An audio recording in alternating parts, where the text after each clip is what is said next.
G'day footy fans and welcome to Boothy's AFL Dream Team podcast. Today I'm looking at GWS. Well, they are an amazing side and they look hot favourites for the flag this year. And if you look to the middle there, you'll see that Deledio, De Boer and Whitfield are out for round one.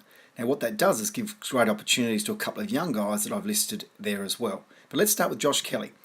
24 matches last year, all of them, 24 disposal average and 14 goals.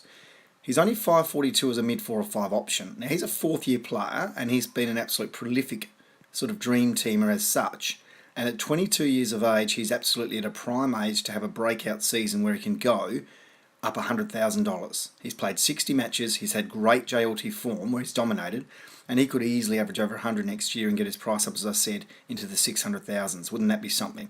So please consider Josh Kelly as an absolute breakout. Dylan Shield. 23 matches, missed the one, 28 disposals, pretty high up there, and 13 goals. 591, an extra 50,000 almost. M3 or 4, gun midfielder, could also get to 110 this year possibly. Stephen Canilio, 23 matches, 28 disposals and 12 goals, very similar to Shield. Slightly dearer, an M2. Gun midfielder also, and could also get to 110 or even 115.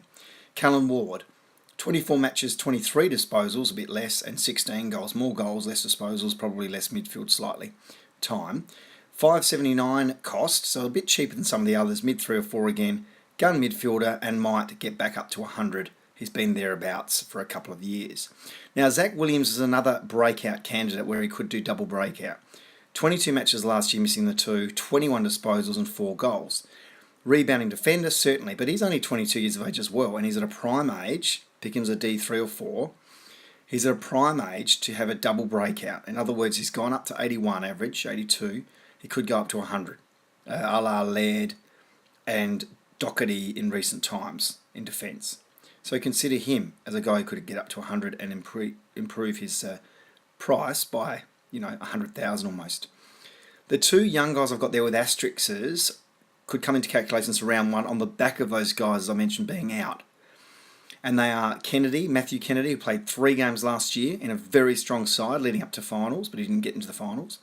10 disposals only playing as a forward, but a goal a game. But he's classy, and he's shown in the JLT so far that he's actually had a lot more possessions and been used a little bit more in the midfield, as his body's a lot stronger after a second pre-season. So he's had exposure in a strong side, and when those guys are out, as I said, I think you get an opportunity and will sneak into the midfield at times. I think if he's in round one, he could be good to average 60, 65. So at 194 as an F6, I think you need to consider him strongly if he's in the round one team against the Adelaide Crows. Tim Taranto, you're paying a bit more, but he looks fantastic. He's averaging 20 disposals in both JLT games so far. He costs 248 as a mid, so an extra, or as a forward, but he is dual position. You're paying an extra nearly 100,000 for him compared to the real cheap guys.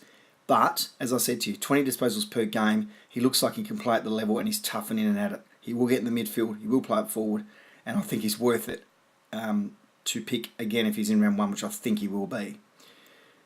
The other 4 guys you could put a blanket over and pick justifiably as well, but just to watch this space, Toby Green, who's playing a lot of forward time now, and he's priced pretty high, so whether he's going to go up from his average of 95 and 560,000, I don't know, but he's All-Australian last year and is fantastic. Devon Smith, who was a little bit down last year after being injured, could go in the midfield and average 90 and get his price up by 70 or 80,000 possibly. Heath Shaw, look, he's priced so high already, but he's an amazing defender, the number one in the game if you like.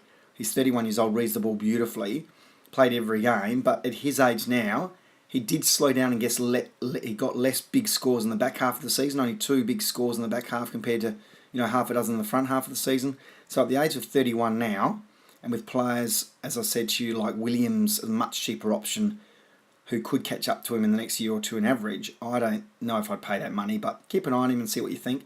And Tom Scully had a breakout year last year. He's 26 years of age, or 25, turning 26 this year. 24 games, of course, last year, all of them. 25 disposal average and 23 goals. Breakout season, I said, if you want someone different, then pick him in the midfield. Look, there's so many choices, but Josh Kelly's my special. And probably Tim Taranto, I think he's going to be something special as well this year.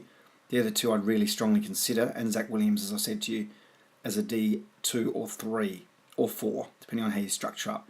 Good luck. There's so many to choose from. It's all good fun. 3 more to go in this podcast, and then I'll be moving on to something different. I look forward to speaking to you again tomorrow. Bye for now.